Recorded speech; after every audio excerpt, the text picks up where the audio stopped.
Okay, so the brand workshop went really well. Everyone's very positive about what they're trying to do, and obviously we got a good brief out of that. So everyone's been through the brief, kind of happy with what's in there. I think it makes sense. Yeah, I think there's plenty of good stuff in there. There's loads of background and good information from the guys who came to the brand workshop. Yeah. What do you think are the sort of key points that we can take out of their input? Quite like the idea of how it's about challenging perception, changing people's perception, and challenging yourself, and also the way the communities are challenged as well, and how they perceive them.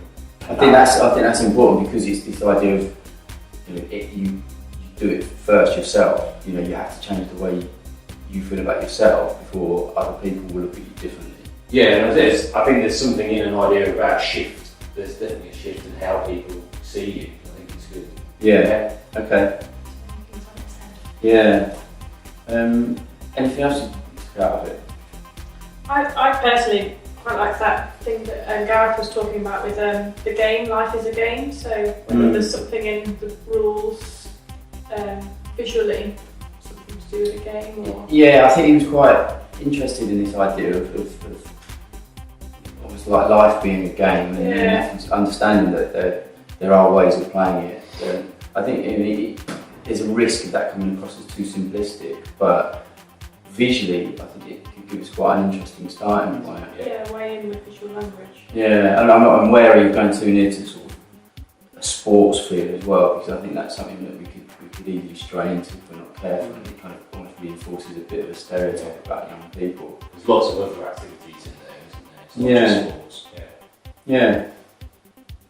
What do you think, sort of the tone of it as well, that can come through? I mean, I think looking at all the ref we've kind of got here and what's come back from the workshop, that it definitely needs to feel youth, but it's also got to have credibility to it, so it can't be trying to posture itself as being too underground and kind of down to kids. Because I think immediately that feels very much like you're trying to corporate association, trying to lecture people. Like we were saying about it being enabling and empowering. You've got to speak on the level with them.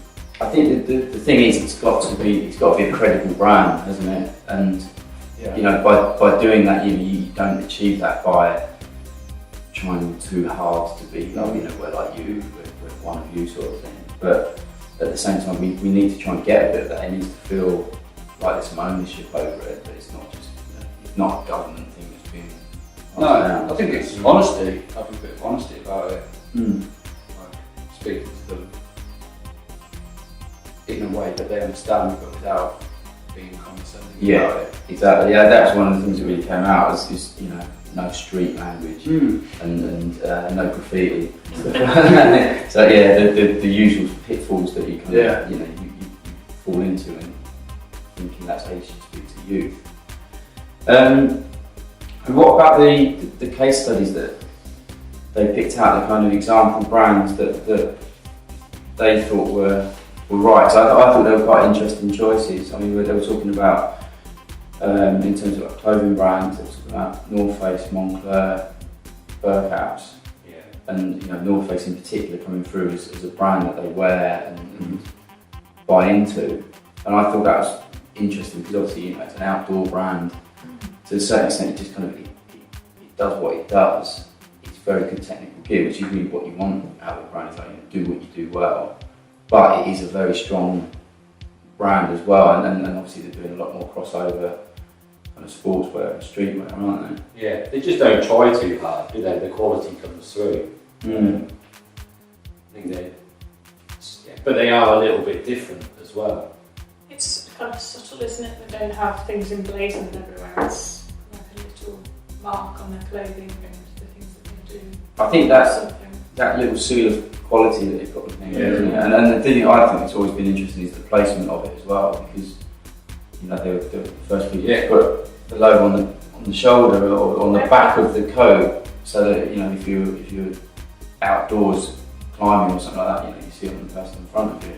So you're actually thinking about where it gets seen. Yeah, there's something, I mean, looking at the refs that we've got for it, there's something about, it's almost like letting the users of the brand kind of impart their own stamp on it.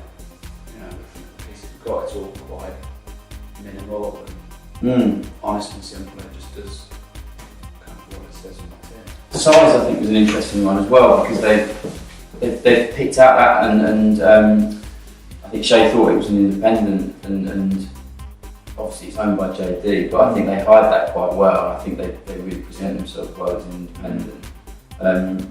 The little trainer or shoe boutique or fashion boutique, that's the way the impression you get. I think that's an interesting thing. It's like, you know, how do you get across an independent spirit?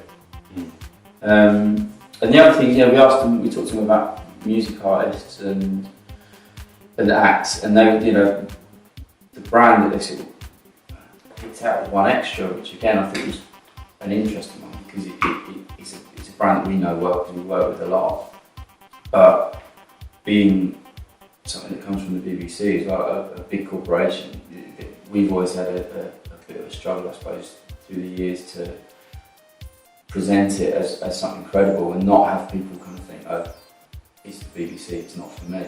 So I think for them to pick that out was very interesting. I think it's probably because of the credibility of people that they work with, you know, the artists and DJs that are on the roster, is what really sells it. But I think what they also do well is they use the talent with the branding to kind of glue them together and really say, this person brought, you know, it's subtly saying he's brought to you by the BBC, and again it challenges your perception of the BBC, which I think is an interesting thing in itself. I think that thing about photography is important as well. I think that's something we can really learn from. I think one of the things that we've been discussing is, you know, putting the people in the scheme and having faces to kind of attach to and to connect with. Really important for us.